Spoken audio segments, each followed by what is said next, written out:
나의 죽음을 알리지 말라. 이순신의 유명한 유언이죠. 이순신 최후의 해전, 노량해전을 다룬 영화가 2023년 개봉합니다. 이번 시간에는 노량, 죽음의 바다에 관해 프리뷰해 보겠습니다.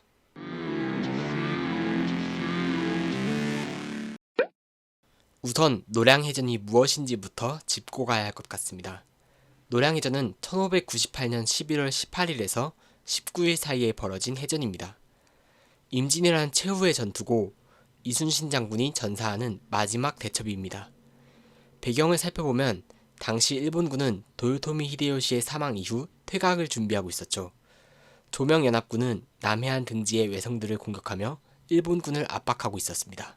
일본 장수 고니시 유키나가의 제1군은 발등에 불이 떨어졌죠. 다른 진영의 일본군들은 속속 무산포로 집결하는 와중에 순천 외성에 있는 자신의 눈앞에는 조선수군이 떡하고 버티고 있었으니까요. 조명연합수군의 포위를 풀기 위해 가진 애를 씁니다. 유키나가의 선택은 우선 강행 돌파였습니다. 배 10여 척을 포구 밖으로 내보냈죠. 하지만 묘도에 매복하던 조선수군이 무자비하게 파괴했습니다. 다음날 배를 또 내보냈지만 조선수군이 철통같이 여수 앞바다를 통제하고 있어 다시 되돌아왔습니다. 이렇게 되자 유키나가는 뇌물을 맞춰 포위망을 풀어달라고 설득합니다.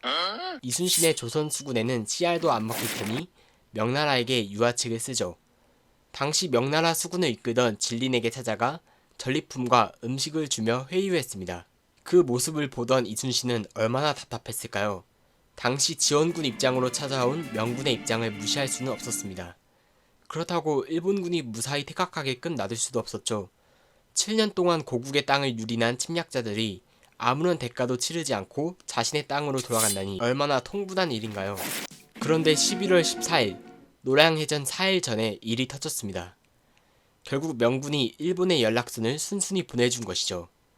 유키나가는 부하들을 시켜 사천과 남해에 있는 일본군들에게 자신을 구원해달라고 요청했습니다.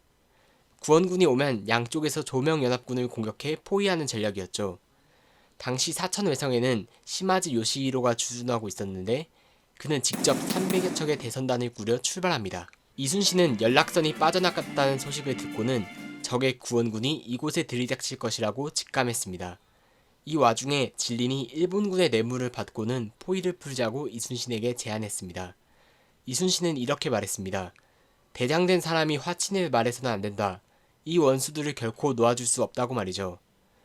진린이 남해의 일본군을 토벌하겠다는 명분으로 포위를 풀려고 하자 이순신은 결사 반대합니다. 남해에는 일본군에게 항복한 조선 백성이 다수인데 어떻게 눈앞에 적을 놔두고 우리 백성을 탄압하려고 하냐는 말이었죠.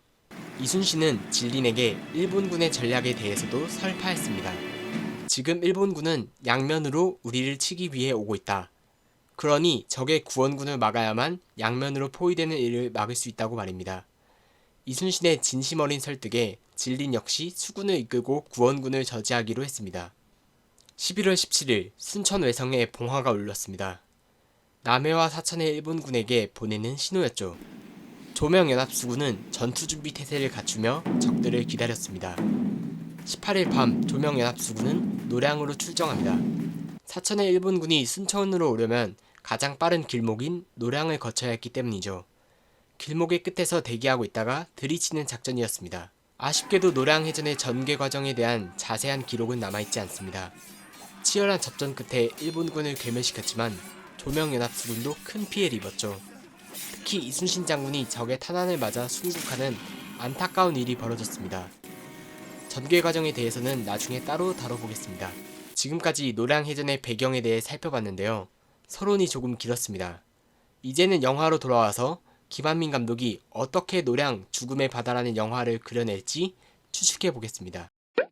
우선 공개된 정보를 보면 노량은 한산과 똑같은 세트장을 활용해 찍었습니다. 아마 소품도 똑같겠죠. 이순신 역할로 김윤석 배우가 캐스팅되었습니다.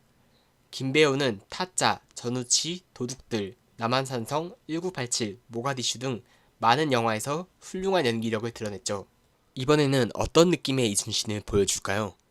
김한민 감독은 노량의 이순신을 현장, 현명한 장수로 그려낼 것이라고 밝혔습니다. 명량의 용기, 한산의 지혜를 합친 현명함이 아닐까 싶습니다. 이어서 극의 분위기는 어떨까도 생각해봐야겠습니다. 감독은 노량을 레퀴엠 같은 느낌이 있다고 말했습니다. 레퀴엠이 죽은 자들을 달래는 음악이니까 지난 7년간 일본군의 손에 희생된 사람들의 복수를 이루는 것이 영화의 주요 흐름이 될 것 같습니다. 또는 이순신의 죽음을 추모하는 의미도 있을 것입니다. 전쟁이 곧 끝난다는 설렘과 마지막 매듭을 짓겠다는 결연함이 교차하지 않을까 합니다. 이번에 이순신과 대척점에 서 있는 일본 장수는 시마즈 요시히로입니다. 관상, 덕혜옹주, 명당 등 사극을 전문으로 하는 백윤식 배우가 연기합니다.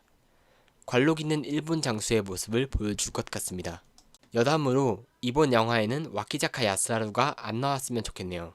한국 드라마들이 간혹 야스하루를 노량해전에 등장시키는데 실제 역사에선 1598년 봄에 일본으로 귀국하기 때문입니다.